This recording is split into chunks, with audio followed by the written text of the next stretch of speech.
Bullshit. Pretend for a moment we've entered a parallel universe free of bullshit and full of bold solutions. That's what the No Bullshit Marketing Show is all about. I'm your host, Dave Mastovich. Our guest today is Brian Bronaugh. But first, let's cut the bullshit. Brian and I are going to talk about how we've lived this phrase, not everybody loves Raymond, everybody knows marketing. Throughout my career, and I can't wait to jump in with Brian on this as well, people want to claim they know marketing. That's why the day after the Super Bowl, when I was in corporate America, was not a fun day for me, being responsible for a brand of a multi-billion-dollar company, or at times near billion-dollar companies, because people would just come in and start talking about the Super Bowl commercials and acting as if that was done easily and that they understood it. Or you'd be doing a campaign and you'd be all excited coming in and showing something, and the CEO's assistant would say, "I don't like that." And it would be some frivolous thing that we thought out, but it wasn't that critical, and you'd end up having to scrap portions of a video or change a couple words on a billboard. Or my favorite one is people not understanding that the logo doesn't have to be huge on billboards and on ads and so forth. So, Brian, how do you feel about that phrase that I said, everybody thinks they know marketing? I'm in agreement with the general sentiment of it, and I believe that people feel that way because it is such an accessible medium. You know, we can all access advertising and marketing, and probably in this day and age, more than we would ever want to. Was it Doritos, I think, a couple years ago, did a crowdsourcing kind of advertising campaign. They still do that. So I think more and more of those efforts make that philosophy you're talking about, permeate throughout the culture. It also was exacerbated by The Apprentice first few seasons. The Apprentice exacerbated a lot of things. I did leave that open. It would, every time they'd have these competing groups, they would bring in someone like you or me, and then they'd say, these two teams are going to go build a campaign, and they would imply that that campaign was done by a bunch of novices and that it was still good. But you or I, the person they brought in, was giving our resources of our firm behind the scenes, and they were turning this around in a ridiculous time frame and implying across America that, oh, we could do a campaign if the six of us were sitting around and were given 1 week on The Apprentice. And that's just not how it works. There's so much planning that goes into it. There's research, there's intel, and you've got to test ideas. And I always say you can't be creative on demand. That was always my line whenever the CEO of a company I was at would come yelling and screaming. I'd say, we're not creative on demand. Let us go have some time to figure this out and figure out what our position should be and what our message should be and come up with something creative. But The Apprentice made it appear like it could be done by a bunch of people off the street in 5 days. Yeah, the time frame thing has really been an interesting phenomenon the last few years. I teach a class at Pitt, and I had a guy come in today actually from Deep Local. He was talking about the compressed time frames that they operate within, and I noticed it, and I'm sure you probably did too, that those time frames really did get compressed. Maybe not so much on demand, but certainly when I first got in the business, it was 6 to 8 weeks to do production, for if you're doing broadcast. Billboards took a month and a half out, to get the things printed and posted, and those are just gone now. I mean, that time frame, all those time frames have been truncated significantly. And I don't know if that's necessarily a bad thing, but there certainly are challenges that come to fore, and maybe some of the craft. I always try to caution myself around being the get off my lawn cranky old guy. This isn't the way we did it kind of approach. But I do believe that the craft of some of that, there may be some cut corners. I do. I think that it's the strategy behind it and the concepts that suffer. If you aren't talking to people that are in the key target audience, if you haven't clearly defined those target audiences and really drilled them down and haven't talked to them, haven't researched them, which doesn't have to take 13 weeks. You can do that quickly. But if you haven't done that kind of stuff, it really is just an art aspect, and there has to be an art and a science to it. Well, we we really put a lot of stock in the planning area at the agency, and I think some of the timeframes can be pushed if you really invest in that space and you have a constant sort of tether to social, cultural, political, gender issues.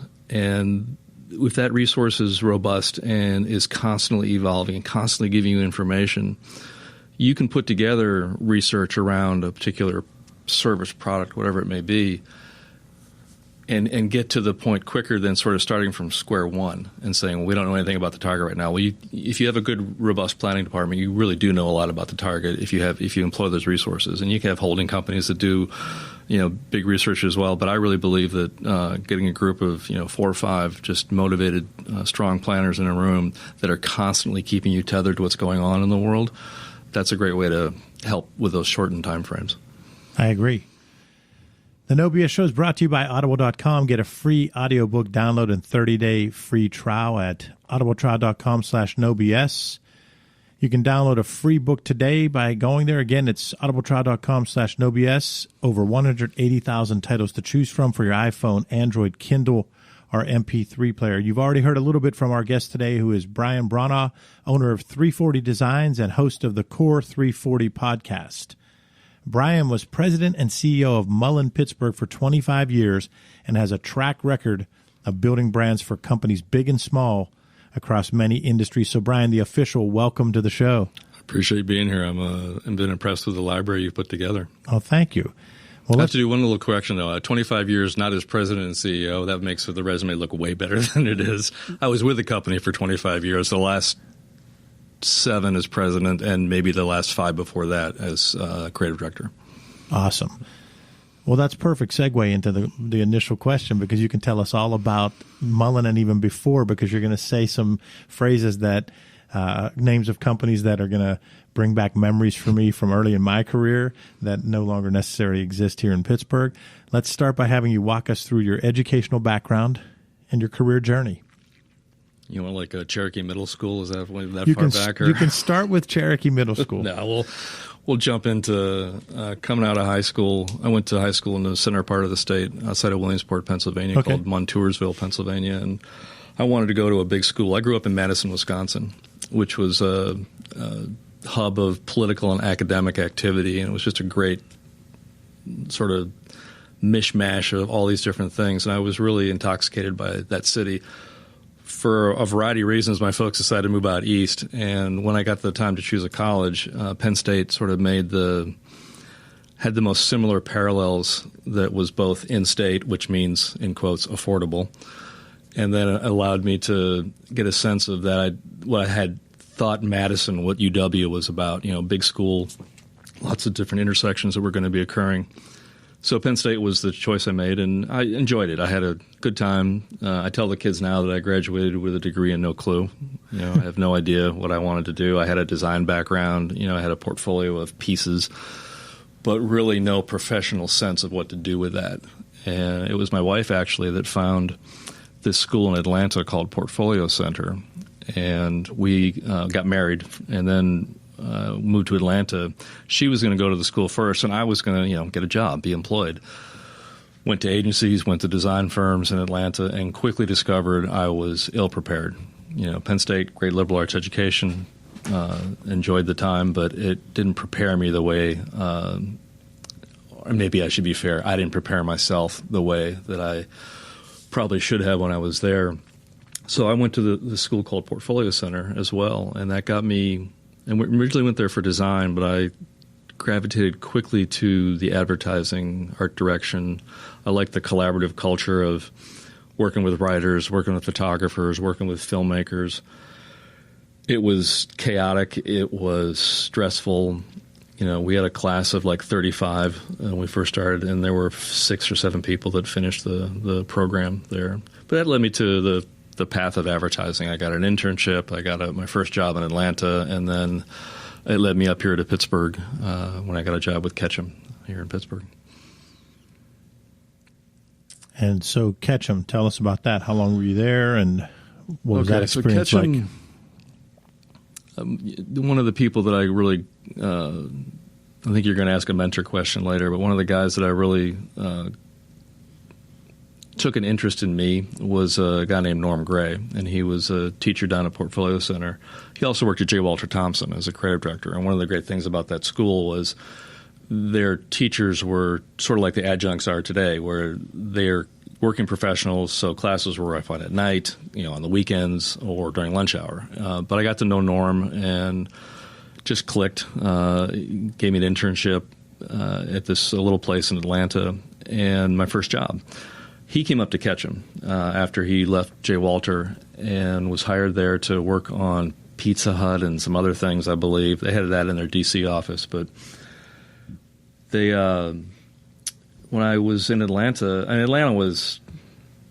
was not the city for me. Let's put it that way. It's just too big, too sprawling, and we were sort of in the stages of young married people. We just had a first child and not a lot of money, so it was hard to sort of exist in that bigger framework. Pittsburgh seemed like a more accessible place, and when he came up here to Ketchum, he said, "Why don't you come up?" So I interviewed at Ketchum. I interviewed at a little place called Rumroll Hoyt in Rochester, New York, and they had Kodak. That was their big thing.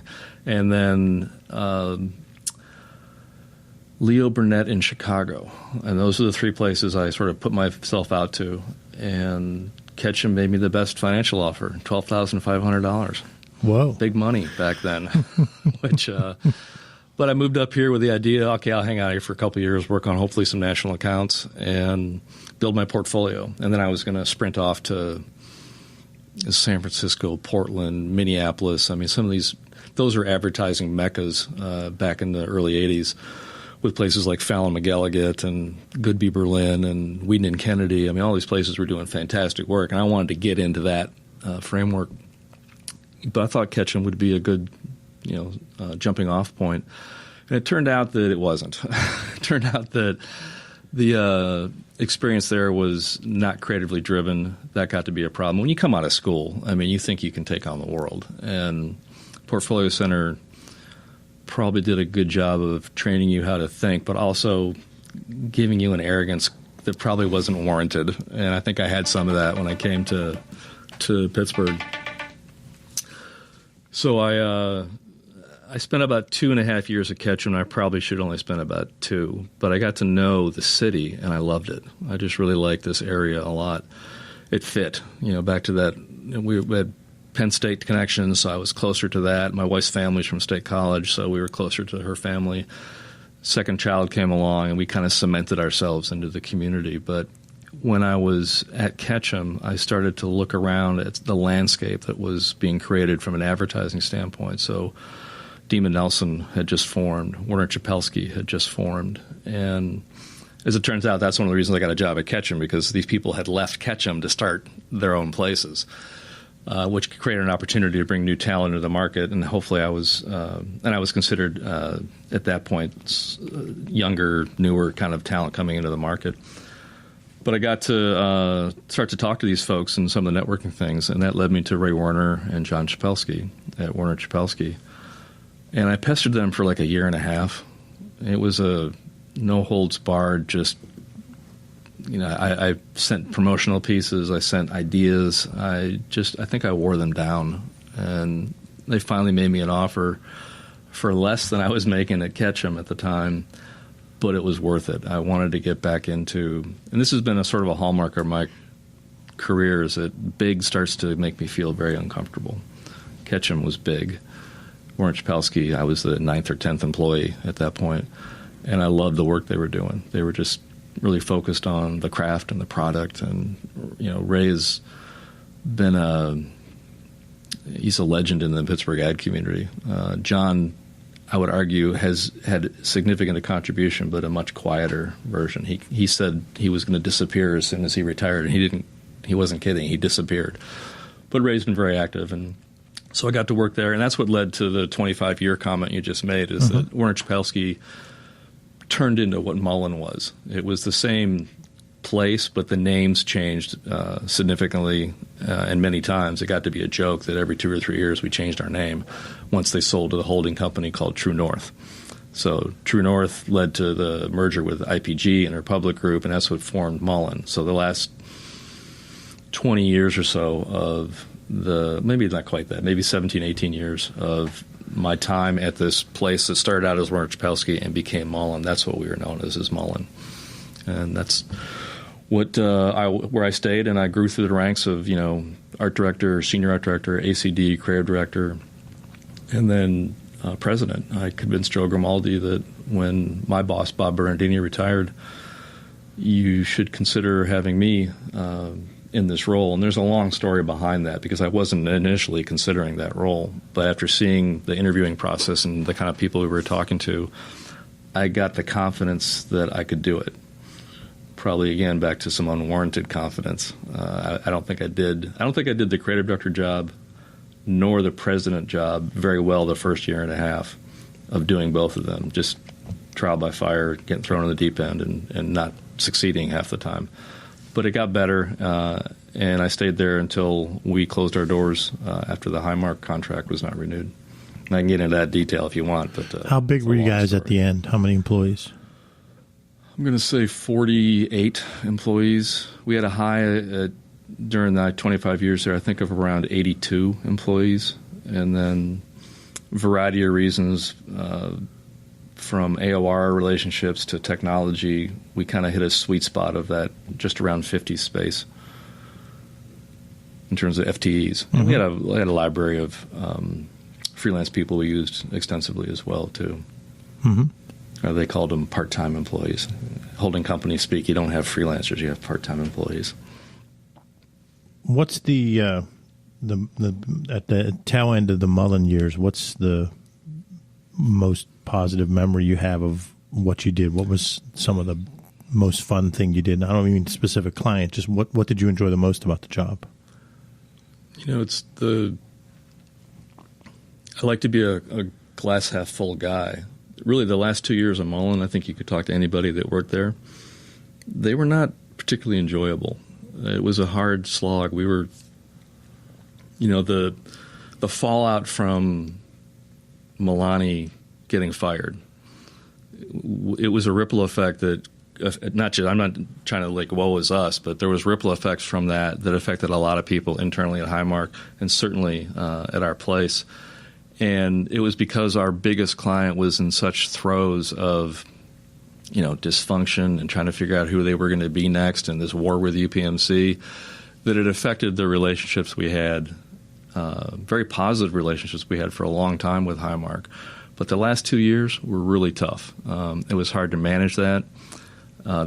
Faces were changing. There was a lot of, on the Highmark side, there was a lot of internal turmoil around who's going to lead this organization going forward. And it's just hard to stay healthy in that environment. It's kind of toxic. So that affected us to a large degree. The problem with our Highmark relationship, it was such a beast. I mean, we were constantly feeding that, and we were constantly getting opportunities because of that. So the holding company model wants us to grow. That's what you have to do. You have shareholders you got to answer to. So we had to grow, but we were also sort of blocked competitively from some opportunities, particularly here in town, that we just could not pursue because they were competitive things with other aspects of the IPG network. Couldn't go after Giant Eagle, couldn't go after PNC. Obviously, UPMC and Highmark, one's not going to cross the other. And we did work on UPMC before we did Highmark, so we got to know both sides of that coin. But it was... to answer your question about positive, I think the most positive thing would have been, looking at it, maybe how to manage a relationship that is doomed. Mm-hmm. And we probably wouldn't have said yes to repitching that business if it wasn't for the holding company model, if it wasn't for the pressures of making our numbers. And we had our best year ever the last year we were in business. In my 7 years as president, we made the highest revenue we had ever made because we were feeding that beast. And it was just once we knew that was going to go away, then we knew that the Mullen being part of IPG, we weren't going to have enough scale to continue with them. There was talk about maybe we buy ourselves out, but there was some clients that they put into other offices. That was going to be difficult to do. So we ended up closing our doors. And it's a very long-winded answer to your question about positivity, because in the end it was a failure.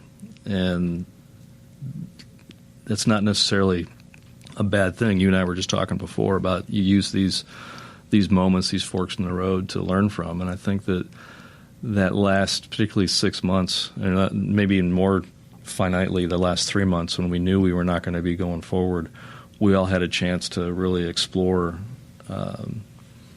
some paths that we might not have done if that fork in the road didn't happen. A long way of saying there wasn't a whole lot positive that last year. When you look at, you come out of the Portfolio Center and you talked about advertising and art direction was what you gravitated towards, and then Ketchum was big and you were more comfortable when you were Warner Chapelsky and Mullen and the size was more manageable. Talk about that art direction and how you knew that was your future, and what does it actually mean for someone that's not in branding, not in marketing? Mm-hmm. What does that job entail? And it's changed since I came out. I mean, the art direction framework around you pair with a writer. You, as an art director, you are bringing a visual dialogue or a visual fluency to the communication, and the writer's bringing, the verbal, the written word fluency to the equation. The two of you together come up with ideas, and that was an intoxicating recipe. That's what I really liked about the Portfolio Center. And to me, art direction is an orchestration of the page, of the frame, and you have to be able to work with a variety of very talented people and put this communication together in a way that is coherent and relevant and all the things you want it to do. I view it as one half, and now I would argue it's maybe 1/6 of a creative process team that you work with writers that are really, really talented. I liked working with a variety of different, so I maybe didn't get into a one writer rut, that I would try to work with as many as I could, because I think that different kind of mashups leads to different kind of creative opportunities. So that's what I'd argue art direction. Art direction is the ability to collaborate well and orchestrate all these disparate elements into one expression. We're talking with Brian Bronaugh on the No Bullshit Marketing Show. Brian, other than family, who are your mentors? You touched on one from earlier in your career, Norm Gray, but in addition to Norm, who are your other mentors and how have they impacted you?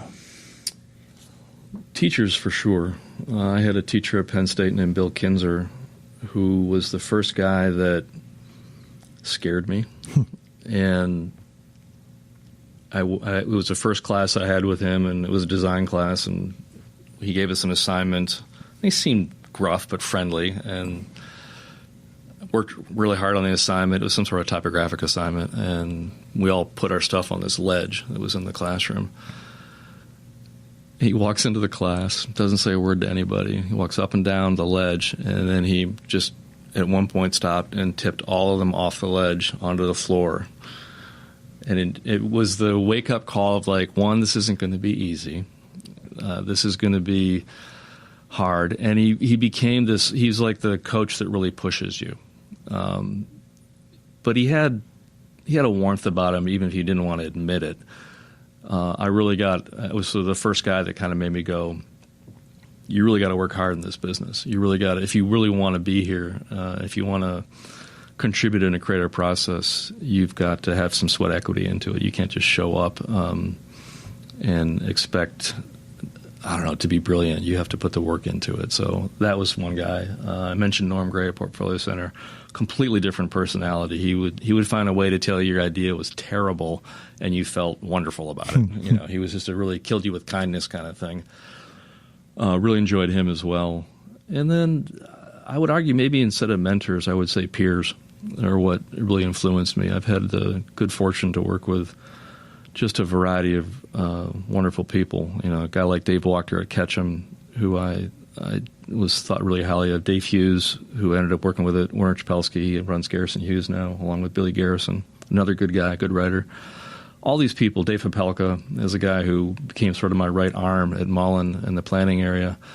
These guys, men and women, were all highly influential in getting me to a place that, you know, I felt like I had accomplished, or at least had contributed to the growth of a place. Talk about a learning experience when maybe you were a BS employee, a tough boss, or your communication was not what it needed to be. Looking back, when do you think you might have been guilty of some BS? How did you fix it? And what can our listeners learn from you? I think I touched on this just a little bit ago.